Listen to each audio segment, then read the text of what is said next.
যখন রাজ্য জুড়ে শিক্ষক নিয়োগ দুর্নীতি নিয়ে আগুন জ্বলছে, ঠিক তখনই সামনে এলো আরও এক বিস্ফোরক খবর। নদিয়া জেলার এক এসএসসি পরীক্ষা কেন্দ্রে বসেছিলেন এক বাংলাদেশি নাগরিক।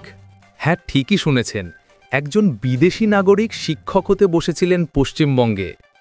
ভিডিও শুরু করার আগে চ্যানেলে যদি নতুন হয়ে থাকেন তাহলে অবশ্যই চ্যানেলটিকে সাবস্ক্রাইব করে পাশে থাকা বেল আইকনটি প্রেস করে রাখবেন, যাতে পরবর্তী ভিডিওর নোটিফিকেশন খুব সহজেই আপনার কাছে পৌঁছে যায়। রাজ্য জুড়ে যখন শিক্ষক নিয়োগ দুর্নীতি নিয়ে তোলপাড় চলছে, ঠিক তখনই সামনে এলো আরও এক চাঞ্চল্যকর ঘটনা।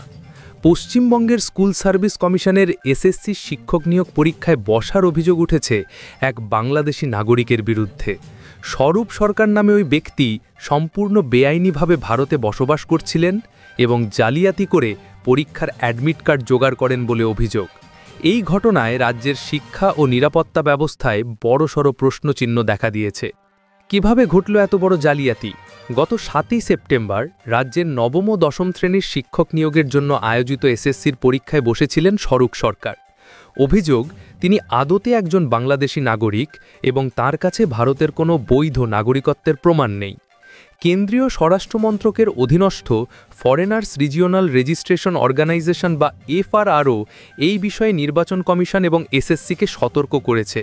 চিঠিতে বলা হয়েছে, স্বরূপ সরকার অবৈধভাবে ভারতে বসবাস করছেন এবং তার নাম বেআইনিভাবে ভোটার তালিকাতেও তোলা হয়েছে।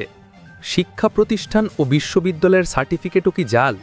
তদন্তে উঠে এসেছে আরও বিস্ফোরক তথ্য।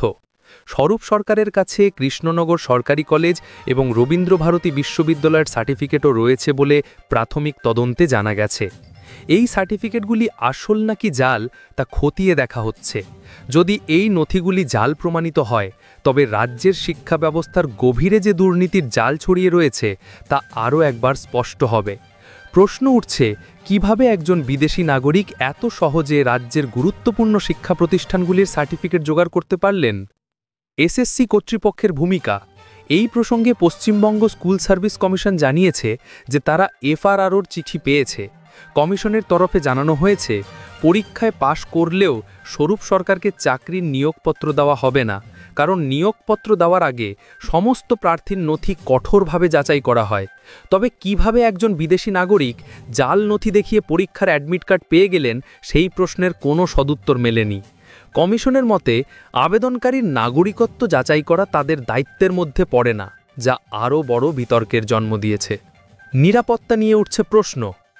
এই ঘটনাটি শুধুমাত্র একটি পরীক্ষার জালিয়াতি নয়, এটি রাজ্যের নিরাপত্তা ব্যবস্থার একটি বড়সড় গলদকেও চোখে আঙুল দিয়ে দেখিয়ে দিচ্ছে।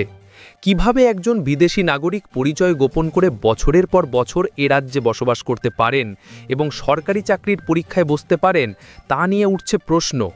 এই ঘটনার পেছনে কোনো বড় চক্র কাজ করছে কিনা তা খতিয়ে দেখার জন্য উচ্চ পর্যায়ের তদন্তের দাবি উঠেছে।